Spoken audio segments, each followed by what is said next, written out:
Hi, welcome to OK Lady Canine Training's Q&A post. I am Jessica Mashburn, the lady of OK Lady, and this is Q&A number 5. I'm going to just jump right into it. I'm going to read exactly what it is that Mark wrote to me. It's kind of long, so it's probably going to be best for me just to read it. And it says, shadows, reflections, and leaves. My dog is a year-old labradoodle. I got him at 6 months. How do I get him to ignore the above 3 mentioned things? He will obsess over a reflection that's on the wall or ceiling. He will jump up on the couch to try it and get it.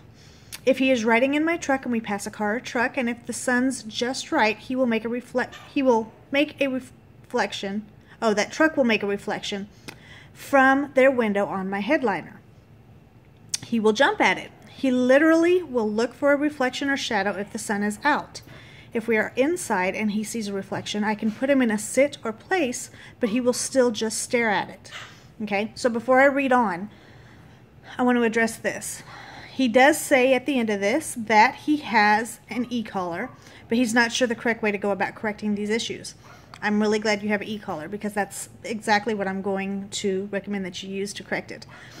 So the basic dog training 101 is, if you don't want a behavior repeated, you give a punishment.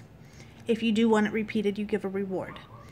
So this is a behavior that we do not want repeated. Jumping at reflections in the car, someone's going to get hurt. There's going to be a car accident. You know, that could just lead to all kinds of trouble. And then, in addition, it's really, really pretty sad to watch a dog obsess over things like that. I actually, from experience, I've had a personal German Shepherd that was the same way. She would obsess over shadows because we thought it was fun starting out to play with a flashlight with her. It absolutely became an obsession. So, like you're doing, it's a great idea to put him in the down position, because by him lying down, that starts to calm down his mind. You're calming his body down so that his mind has to follow. Now, if he's continuing to look for shadows at that point, then you need to give a correction with the e-collar. So your correction needs to be high. You know, you've got your low level. The low levels on your e-collar are for working and teaching your dog new things. So by low, I'm saying, 20 and under. For correcting things, you want higher levels. So higher levels are going to be, probably for him, since he has such a high drive, it's probably going to be 50 or higher. Sometimes, a lot of times a dog will blow past 100. So you want to use a high correcting point even when he's calm. You can initially start out, especially when you've got him calm, lying down, and he's just looking at start high, 60, 70, and give, while he's lying down, just the instant stimulation. Don't give him the constant stimulation. Try just the momentary stimulation for that. If 60 isn't working and he's still looking, turn it up. Go higher. He will figure out that, oh, I shouldn't be looking for that. I need to calm down. When you're in the truck, he needs to be lying down at all times. When I'm traveling with any dog in my truck, I make sure that they're not even in the sitting position. They're in the down position. This just keeps them calm. It helps for dogs who get anxious and car sick.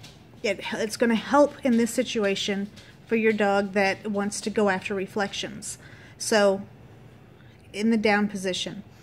I don't know if your dog sits beside you in the truck or not. If he's beside you in the front seat of the truck, then look over at him, see if he's looking for those reflections, and if you think he is, correct him. Use that e-collar and correct him. So reading on, he says, my other issue are leaves. When we are outside and he hears the wind start to blow, he freezes and looks for any leaves that start to blow. If he sees any, he completely zones out and goes 100% after the leaves. I'm worried he will hurt myself or someone else by pulling them over, trying to get to the leaves. I have some videos I can send to give you an idea, I have an e-color, like I mentioned, or like he says, I have e-color, but I'm not sure the correct way to go about correcting these issues. Thanks. So, with the leaves, if you are waiting until after he is chasing those leaves at 100%, you're waiting too late to correct, because when he is at that high of a drive level, it is impossible to have a conversation with him. It's like trying to have a conversation with somebody who, somebody who maybe they're so afraid of something. I don't know if you've seen, something like that, where somebody is so afraid of something that you can't have a conversation with them because they are completely in their own head about what's going on, and they can't get past what they're focusing on. So when your dog is at that high of a drive moment, you can't have a conversation with him. The moment that needs to be corrected is the moment when you said, when we're outside and he hears the wind start to blow, he freezes and looks for any leaves that start to blow. That's when you can have a conversation with him still. He hasn't hit that high 100% mark. It's the moment the wind blows and he's looking, that's when you correct, and you correct high. Again, 60, 70, since the leaves are a higher, they seem to be more of a trigger than the reflection or the shadows. And because of that, you may need to actually be higher than you are with the reflections and the shadows when he's in the down position. So the moment, and I guess it sounds like, you're walking your dog when this happens, and that's what you're worried about. So yeah, as soon as your dog starts to perk those ears up, wrinkles his forehead, if his body stiffens, you know his body language. You know when he's looking for something to get into trouble with. At that moment, that's when the correction needs to come, and it needs to be high. And again, do the momentary high. Now, here's the problem if you start low. This is why I'm saying start high. If you start low, there is a condition in which you are chasing the escalation.